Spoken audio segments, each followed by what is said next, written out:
दोस्तों नमस्कार, जय हिंद, जय भारत। नाम रमेश सिंह, ठगी पीड़ितों की आवाज़ संगठन का राष्ट्रीय अध्यक्ष, संगठन का संस्थापक आज फिर आप लोगों के बीच में उपस्थित हुआ हूं। दोस्तों, आज आप लोगों के बीच में उपस्थित होने के साथ साथ देखा जाए, हम लोगों की बड़ी उम्मीदें, बड़ा भरोसा, वर्तमान चाहे वो राज्य की सरकार हो या केंद्र की सरकार, बहुत बड़ा विश्वास भरोसा था कि जो विभिन्न चिट फंड कंपनियों के आवेदन किए गए हैं, जो विंडो ओपन हुए, और विंडो ओपन होने के बाद जो आवेदन लिए गए, फिर पोर्टल PID एक्ट 2016 का पोर्टल आया। पोर्टल आने के बाद में भी देखा जाए, एक भरोसा था कि हम लोगों का अतिशीघ्र केंद्रीय कानून या राज्य के कानून के तहत भुगतान कर दिया जाएगा। और जैसे जैसे समय बीतता गया, हम लोगों का जो विश्वास है, भरोसा है, वो कमज़ोर पड़ने लगा, मनोबल टूटने लगा।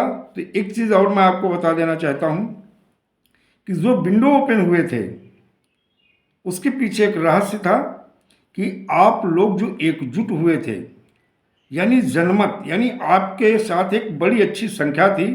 और उस संख्या बल को देखने के बाद में हर जिला के जिला अधिकारियों ने, क्योंकि जब आप किसी चीज़ को लेकर मांग करते हो, आंदोलन करते हो, और आंदोलन करने की किसी चीज़ की डिमांड करते हो, तो उसके लिए सरकार को व्यवस्था या शासन प्रशासन को वो व्यवस्था देनी पड़ती है। लेकिन जिस कानून की हम लगातार मांग कर रहे हैं, वर्ष 2019 के तहत हमारा भुगतान होना चाहिए, 180 कार्य दिवस में 2 से 3 गुना भुगतान होना चाहिए। अभी भी लोग कह ही रहे हैं, वीडियो में बता ही रहे हैं। तो क्या है, वर्षों बीत जाने के बाद में जो आवेदन हुए थे, कहीं ना कहीं अब अभिकर्ताओं के साथ एक परेशानी बढ़ने लगी।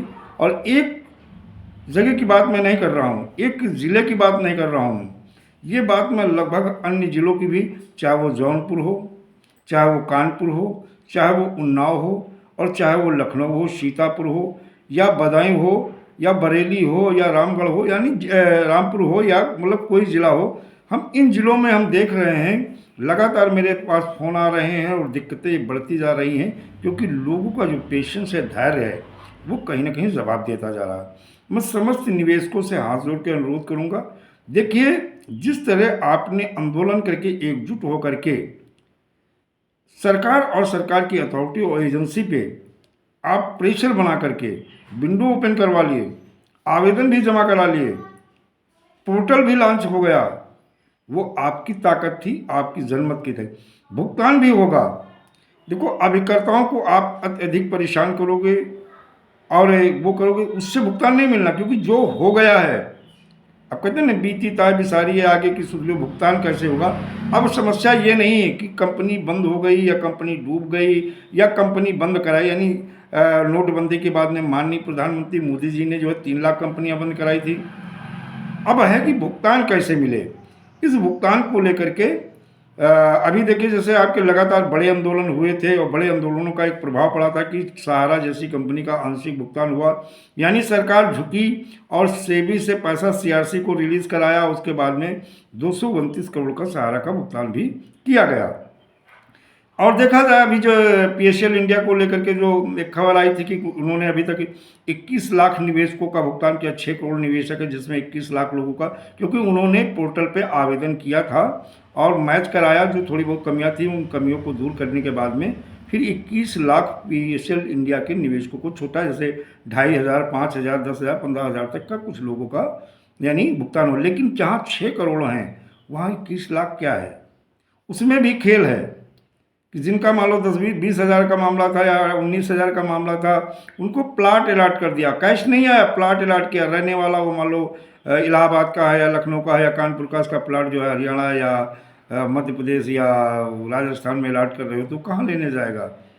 तो ये बहुत सारी चीज़ें हैं। तो इसके लिए ज़रूरत है कि वास्तविक में अगर हमें भुगतान चाहिए, तो हम लोगों को जनमत और एकजुट होकर के निस्वार्थ भाव से हिंदुस्तान के इन 42 करोड़ पीड़ित जमाकर्ताओं के भुगतान को लेकर के एकजुट होना होगा, और जनमत ही आपका भुगतान कराएगी। अब क्वेश्चन आता है कि राज्य सरकार भी अपने चुनावी घोषणा पत्र में नहीं, या मान लो केंद्र सरकार ने अपने चुनावी घोषणा पत्र में नहीं डाला है, कांग्रेस भी नहीं है, और इस तरह से बहुत सारी राजनीतिक पार्टियां आखिर ये अपने चुनावी घोषणा पत्र में चिटफंड मामले को क्यों नहीं ला रही।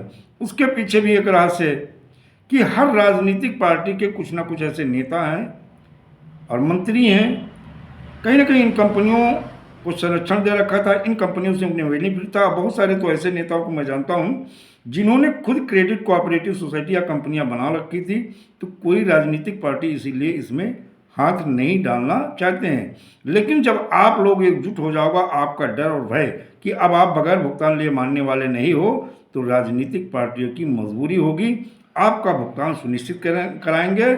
और अभी सरकार क्या है, बैकफुट पे है, चुनाव का पीरियड है। आप लोग अभी भी एकजुट होकर के, जो विधायक, जो सांसद, जो इनके ऑफिस हों, वहाँ पे आप लोग एकजुट होकर के अपनी बात को रखें, मजबूती के साथ रखें कि जब तक हमारा भुगतान नहीं होगा, हम लोग या तो मतदान नहीं करेंगे। मतदान अगर नहीं करेंगे, हो सकता है कि जो हमारे भुगतान की बात करेगी, जो हमारी पीड़ा की बात करेगी, जो हमारे दर्द को दूर करेगा, जो हमारा भुगतान करवाएगा, हम उसे अपना वोट दे सकते हैं।